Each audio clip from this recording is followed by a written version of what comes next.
Good morning. Welcome to the Preferred Experience podcast. This is episode 30, and we're calling it What is Reverse Dieting? It's the third week, so on the third week of every month, we have Tirsa join us. She is not only an amazing wife, she's also our nutritionist at CrossFit Preferred, and she helps a lot of people get amazing results, awesome results. So I think we're going to turn it over to you on what is reverse dieting. Okay, so I'm excited to be here today. Really been seeing some awesome results in some of the people that have been working with me. We finished up our nutrition challenge about a month ago, and then some people have chosen to continue on with me as well as us. We've got a couple others that are new to our gym and have some specific goals, and so it's been really fun to work with people and kind of teach them some of the things that some misconceptions that they've had. And one of the things that has been on my mind and that I've been hearing from some of my clients is what we're going to address today. So sometimes maybe you feel this way and you can kind of ask yourself, but sometimes I have somebody come to me and they start working with me and they tell me that they have a hard time eating all the food that I'm giving them, that they feel like they're forcing themselves to eat all the time and that they're never hungry. And that is something that is a big, not red flag, but it's something that I kind of pay attention to, and here's why. In my opinion, this is something that I've found kind of a pattern that I've seen, that those that feel like they're constantly eating tend to have gone into a place where they have drastically been under eating for so long that what happens is their body has adapted to those low calories, and so they have forced themselves into a metabolic adaptation state. And when you're in that metabolic adaptation state, your metabolism has actually slowed down to protect yourself from starvation. Our bodies are amazing things. They are designed to keep us from starving, from dying. And so what happens is metabolism slows down to keep us alive. And so when somebody tells me they have a hard time getting all the food in, that's a cue for me to see, well, maybe their metabolism has slowed down. So then we talk about the term reverse dieting. So reverse dieting is something that I didn't know about a few years ago. When I first started tracking macros, I didn't really understand what reverse dieting was. And I recently had one of my clients that has been working with me for about 6 or 7 weeks and has not seen the result. It hasn't really had much change in body composition. And so then I started thinking, well, maybe we need to reverse diet her. And the reason is because she instantly thought, okay, well, let's just cut calories more and let's see if that works, because she's desperate to get these results. And as would anybody be, she wants to see results. She wants to see the fruit of her labors, and it's not happening.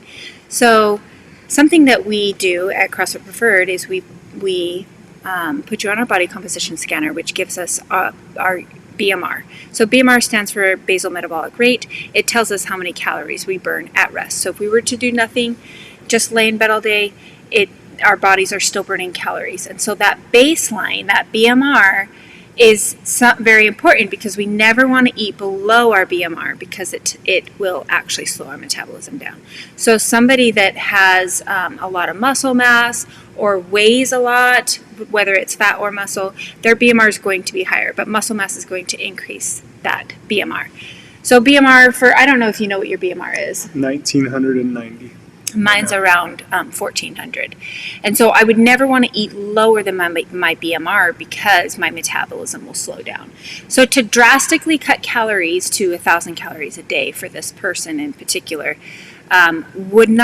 it might give her quick results for the first week or two, but eventually her metabolism would adapt and slow down, and she would hit a plateau, and she would have nowhere to go from there. There's no way to continue to decrease calories from 1,000 calorie a day diet. Would this person, if they were to cut calories that low, are they going to just lose fat, or are they going to lose some other things too, like muscle and right. all that? Yeah, that's a good question. Our goal is to help you build muscle and lose fat at the same time. And so when we drastically cut calories, generally speaking, you're not getting the protein you need. So your body starts breaking down protein as fuel. You're going to lose water weight because your carb intake is lower. So you're not necessarily losing fat. You may lose some fat, but chances are you're going to lose some muscle as well. And that doesn't mean we're getting a better composition. We're not getting more fit. We are just losing weight, and we don't really care so much about what the weight is on the scale. We care more about the body composition, because that helps us perform better. It helps us be able to go through our day and feel better and be able to accomplish more. So the reverse dieting, some of you may be wondering what the heck that is. So reverse dieting is it's exactly what it sounds like. It's taking where you normally eat, the calories you normally eat, and slowly increasing from there. So the reason we do this is because we need our metabolism to kind of wake up. So I like to compare metabolism to a fire or a furnace.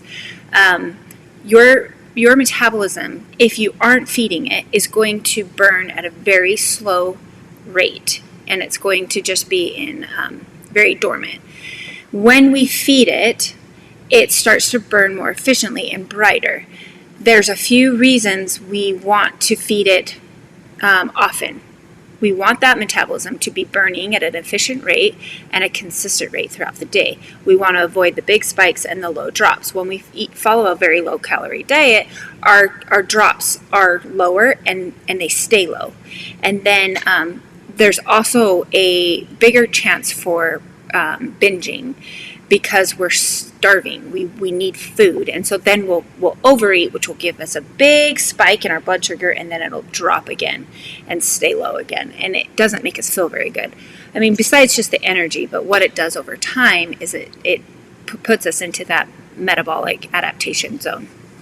I have friends that do that sometimes, but I feel like we hear that more with our parents sometimes, or older.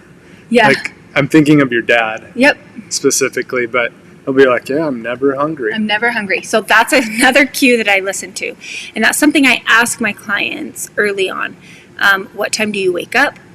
What time do you feel hungry? Like, at what point in the day, how many hours are you awake before you actually feel hunger? What time is your last meal of the day? And what time do you go to bed? Those are important things to know. I need to know how long you're going without eating. So another way to kind of mess up our metabolism is by doing tons of cardio and then not eating afterwards. So like following a low calorie diet, but also doing 5-6 days of cardio a week to try and get these results that you're looking for is going to force us into that metabolic adaptation.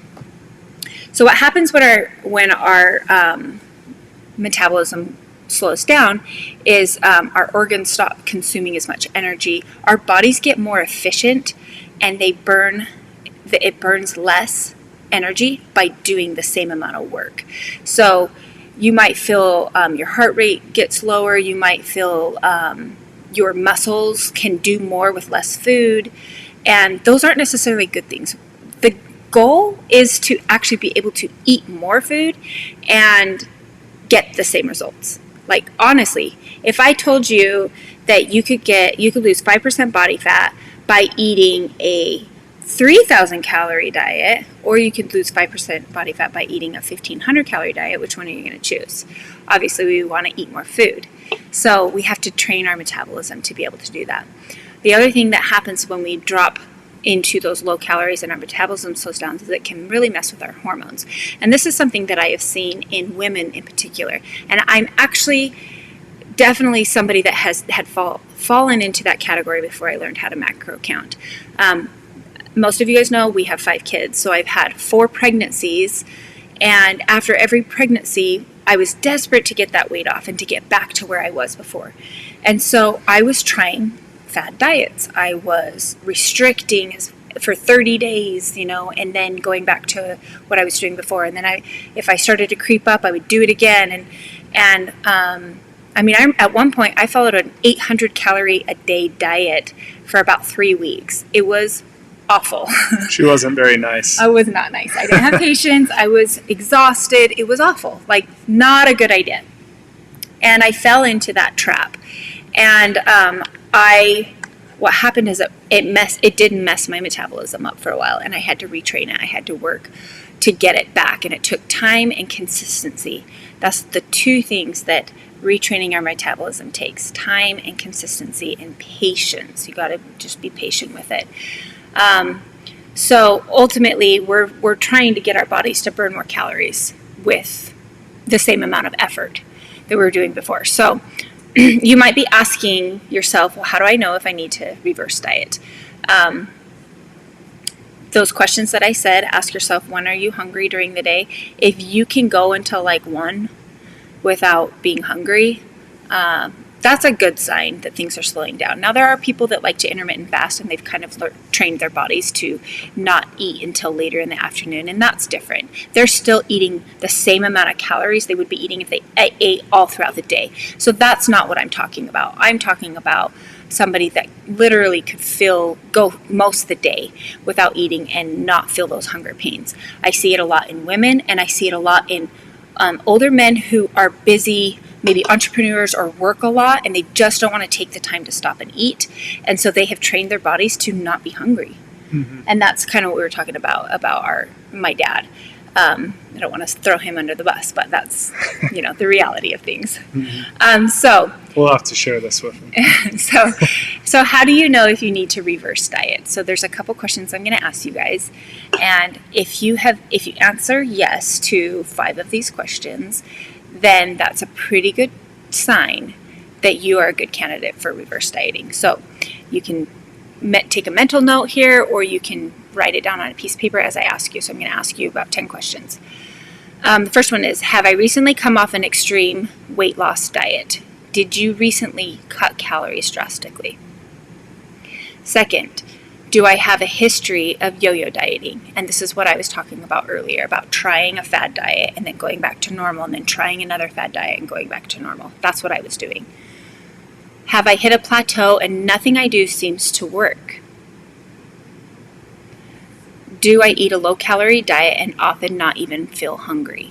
So low-calorie meaning something below your BMR, so 1,200 calories or less. A lot of times I have women come in telling me that they follow a 1,200 calorie diet. And then we get them on the scanner and we show them what their BMR is, and it really opens their eyes. Is there a way for somebody to kind of figure that out if they don't have our nice scanner? Yeah, there's BMR calculators that you can use online. They're pretty accurate. I mean, they're not going to be quite as accurate as the scanner, but it gives you a good ballpark range. Do I work out a lot every day or close to it? Do I do cardio 5 times or more a week? Am I often tired, sore, achy, and feel low energy and have a hard time recovering? Do I worry about my next meal or often feel guilty if eating certain foods? That was me, for sure. It was on my mind all the time, what I was going to eat and if it was going to be good or bad. So I would associate food with good or bad. Last one, do I feel bad about my body despite how much I diet and how much I work out? So if those questions resonated with you and you are somebody that you feel like would benefit from a reverse diet, I'm going to teach you guys how to do it real quickly. And then if you guys want to learn more about it, you can reach out to me. Ella, can you hand me that board right there? Sorry, I wrote something down and forgot to bring it over here. Okay, so how do I reverse diet? Thank you. So what you're going to do is you're going to download an app like MyFitnessPal or MyFitnessPal and track your food that you would normally eat for 3 days, 3 to 4 days. Try and get one of those days a weekend day. You're going to just find out where you normally fall. How many calories do you normally eat in a day? And try not to change anything. Once you've established your baseline calories, you're then going to set a target for your protein goal. So let's just hypothetically say you eat 1,200 calories a day. You're your first goal is to set your protein goal. And generally speaking, we want you guys to be around 1 gram per pound body weight. If you are overweight, excessively overweight, obviously we would scale that down and kind of go more off of your ideal body weight, not your current body weight. So let's say someone like me, I weigh about 150 pounds. So we'll say 150 grams of protein. So I actually wrote it all out, and actually I don't know if this is going to be backwards for you guys, but so I'll follow a 1200 calorie diet. You're going to take 1 gram per pound body weight, so that would give you 150 grams of protein. You're going to times that by 4 because there's 4 calories per gram, so that would give you 600 calories of your 1200 calories will come from protein. So you're going to take away the 1200 calories from the 600 calories from 1200, and the whatever's left, so in our case it's 600, we're going to divide that by 40% or 60%, so 40-60, either fat or carbs. It's totally up to you. So in this case, I did 40% for, let's see, what did I do? 40% for fat and 60% for carbs. So I got 240 calories for fat and 360 calories for carbs. Divided that by 9 for fat because that's how many calories are in 1 gram of fat, and that gave us 27 grams of fat. And then divided by 4 for carbs, and that gave us 90 grams of carbs. So in the end, we have 150 grams of protein. We have 90 grams of carbs, and we have 27 grams of fat. Now, in my world, that seems very, very low, but it's because I'm not used to eating a 1200 calorie diet. Now, 150 grams of protein might seem completely impossible, and if it is, then you just adjust it a little bit. Our goal is to get you to where we really want you by taking baby steps. So, the purpose here is to slowly increase protein, carbs and fat over time, so your body gets used to burning those and not storing it as fat. Because what's happened is because the metabolism is slowed down, it can actually, if we increase carbs and fat too fast, it'll just store it as fat. We need to slowly teach our metabolism how to burn those calories that we're eating, those extra calories that we're eating. So once you've established your baseline, you then need to decide how quickly you want to reverse diet.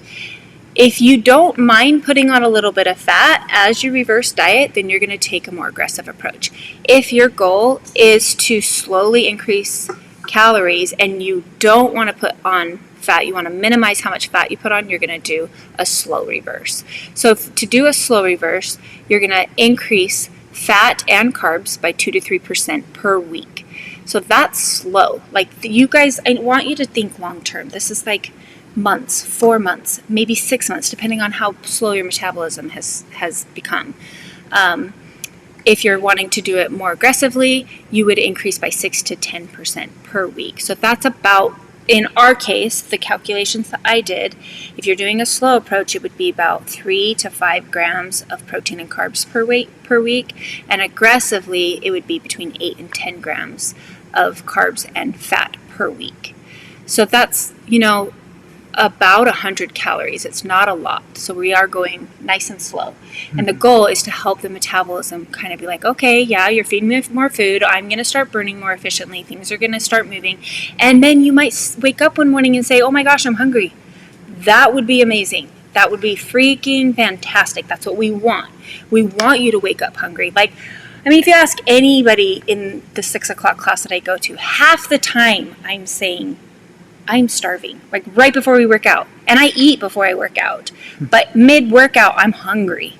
And it's because my metabolism's it's going. It's ready to go and move.